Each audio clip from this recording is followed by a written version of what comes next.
Anda takut corona, takut atau khawatir, itu normal Bapak Ibu sekalian, normal. Ya, sebagai manusia itu normal. Terpenting jangan panik. Terpenting jangan panik Bapak Ibu sekalian. Yuk, sama-sama kita cari tahu bagaimana mengatasinya cara superpower Indonesia. Ditonton ya hingga selesai. Jangan lupa subscribe. Gratis. Anda bisa terus termotivasi dan sehat selamanya. Amin.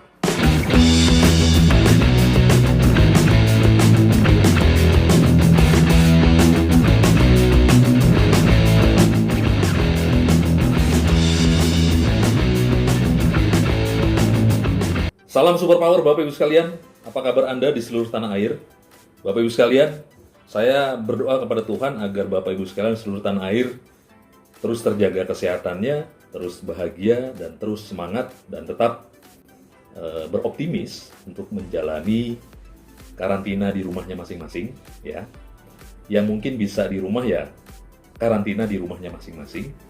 Yang masih harus bekerja ya tetap berhati-hati, jaga jarak ya.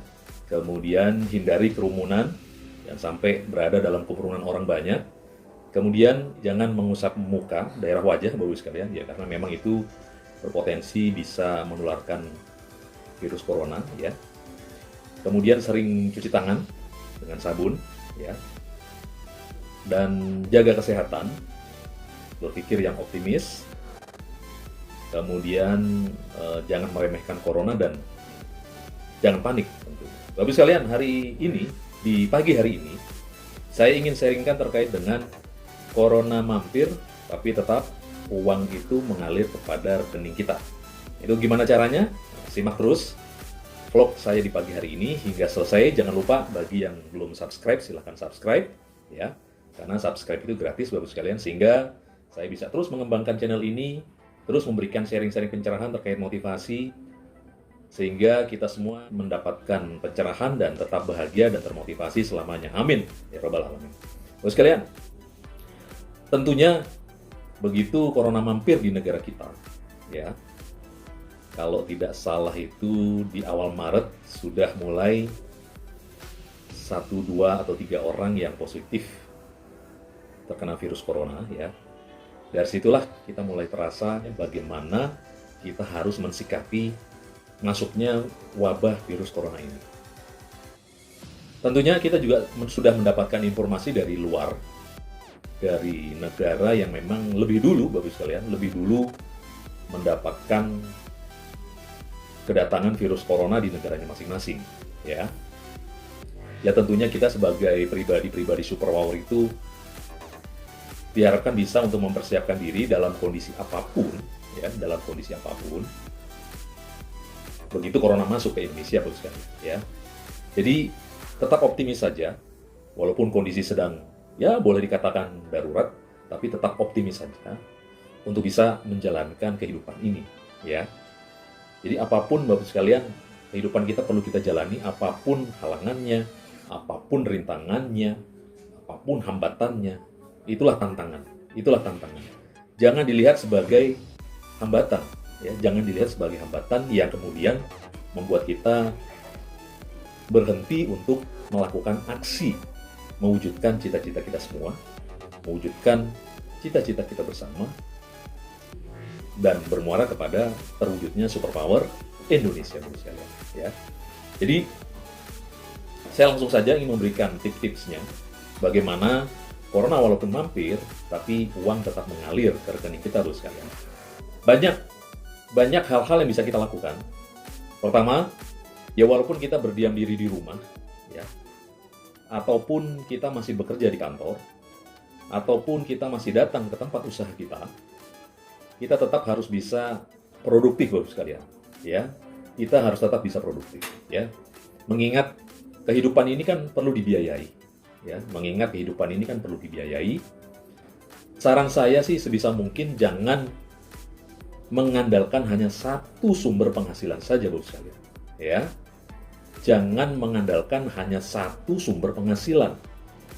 Walaupun Anda itu sebagai karyawan, sebisa mungkin Anda siapkan sekoci penyelamat, ya.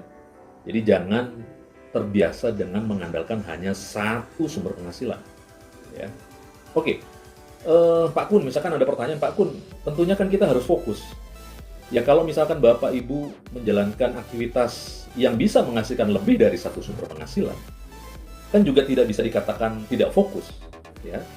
Artinya pribadi-pribadi superpower itu bisa melakukan aktivitas itu 1 sampai 3 aktivitas sekaligus masih bisa. Ya. 1 sampai 2 atau 1 sampai 3 aktivitas itu masih bisa. Tinggal memanage waktunya, kapan kita harus fokus dalam bekerja di sebuah perusahaan yang memang secara komitmen kita memiliki tanggung jawab untuk bisa menjalani job desk kita di sebuah perusahaan itu. Ya. Kan kita bisa memanage. Bisa juga kita bekerja sama dengan istri kita di rumah. Jadi kalau kita ngantor, istri kita bisa menjalankan bisnis kita, ya. Atau misalkan menjalankan bisnis yang memang bisa dijalankan dengan sistem online seperti itu, ya. Di zaman online ini, Bos, sekalian banyak cara untuk bisa kita produktif agar kita bisa survive, ya. Jadi seperti itu. Jadi jangan terbiasa atau jangan hanya mengandalkan satu sumber penghasilan. Entah itu dari bekerja saja, tanpa punya usaha di rumah, ya. Atau misalkan Anda sudah punya bisnis yang sudah berjalan bagus, ya. Bagus dari omsetnya, bagus dari juga marginnya, dan seterusnya. Sekian lama menjalani 5 tahun, 7 tahun, Anda seharusnya bisa membuka usaha yang lain, expand. Jangan hanya mengandalkan dari satu sumber penghasilan. Kalau Anda dibilang tidak fokus, itu tidak juga. Karena begini, sepengalaman saya yang pernah menjalankan, dan sampai saat ini pun masih menjalankan usaha, kita itu masih bisa 2 atau 3 aktivitas sekaligus kita bisa jalankan. Dulu mungkin tidak bisa sebelum masuk ke era milenial, masuk pada era digital, mungkin tidak mungkin. Tapi kalau sekarang memungkinkan sekali, Bos sekalian. Jadi, begitu corona mampir, jadi jangan khawatir uang tidak mengalir ke rekening kita, Bos sekalian. Jadi, tetap optimis, tetap berusaha, lakukan saja yang terbaik, ya. Jadi, jangan pernah khawatir dengan hambatan-hambatan yang merintangi di depan kita. Justru hambatan itu merupakan sebuah tantangan untuk kita bisa melewatinya. Kemudian setelah itu, kalau kita lulus dalam arti kata bisa melampaui hambatan-hambatan yang Tuhan berikan kepada kita, ya tentunya setelah itu kita menjadi orang yang bertumbuh dan kemudian meningkatkan derajat kita sehingga kita bisa memperoleh satu level lebih tinggi dari yang sebelumnya, Bos sekalian. Dengan catatan, masalah atau hambatan itu bukan kita buat sendiri. Saya sering katakan, ya, kalau misalkan ada yang menanyakan, Pak Kun, apa sih masalah yang kita buat sendiri atau hambatan yang kita buat sendiri? Ya, misalkan kita membuat masalah dengan orang lain. Ya, ini kan buat masalah atau buat hambatan sendiri. Jadi jangan pernah jadi pribadi yang membuat masalah. Jangan. Justru malah kalau kita membuat masalah, kebanyakan dari sharing-sharing teman-teman yang pernah melakukan itu, justru malah sulit untuk bisa recovery-nya, Bos sekalian. Tapi apapun yang Tuhan berikan terkait dengan masalah, kemudian hambatan yang datangnya dari Tuhan, justru walaupun itu di perspektif kita sangat tidak mungkin kita bisa selesaikan, tapi karena datangnya dari Tuhan, insya Allah, dan kita juga berusaha, insya Allah juga atas usaha kita, atas ikhtiar kita yang tidak pernah menyerah, kemudian juga bantuan Tuhan yang Maha Kuasa, yang pernah saya alami, selama masalah itu tidak kita buat sendiri, itu semua masalah bisa terselesaikan. Anda boleh yakin atau tidak, itu yang saya alami. Silahkan buktikan sendiri. Ya, kalau Anda tidak percaya, silahkan buktikan sendiri. Saya ini banyak sharing itu bukan berarti not action talk only. Justru dari pengalaman ini saya sharingkan kepada kita semua untuk kita bisa yakin, untuk bisa kita optimis, ya, walaupun dalam kondisi yang mungkin darurat, diam di rumah, ada sedikit kekhawatiran kalau kita keluar rumah, ya karena memang mau tidak mau kita keluar rumah, yang mencari nafkah, yang bekerja, ya tentunya segala sesuatunya ya dilakoni, ya dengan catatan ya kita tetap berusaha menjaga jarak, jaga kesehatan, kemudian jangan berada di kerumunan, taati anjuran semua yang telah disampaikan oleh pemerintah kepada kita, itu adalah kebaikan untuk kebaikan kita semua. Jadi kembali lagi kepada sharing saya di pagi hari ini, walaupun corona mampir, uang tetap mengalir, Bos sekalian. Ya, banyak cara, ya, banyak cara. Saya tidak akan memberikan sharing yang terlalu detail, yang seolah-olah saya ini mendikte Bapak Ibu sekalian. Saya yakin Bapak Ibu sekalian lebih pintar dari saya, ya, lebih paham dari saya. Saya hanya cuma memiliki pengalaman yang pernah saya berproses selama 17 tahun dalam kehidupan ini, dalam ujian Tuhan, dalam proses usaha, dan lain sebagainya, sehingga saya ingin sharingkan, ya. Jadi, janganlah kalau misalkan dikatakan seorang motivator itu hanya bisa omong doang, hanya NATO, not action talk only. Justru dengan kita sharing seperti ini, kita memberikan pencerahan, ya. Apa sih bedanya motivator dengan guru, dengan dosen, dengan ustadz seperti itu? Tidak ada bedanya. Apakah kemudian mereka dikatakan sebagai orang yang hanya bisa bicara tapi nggak ada actionnya? Ya tidak juga, begitu.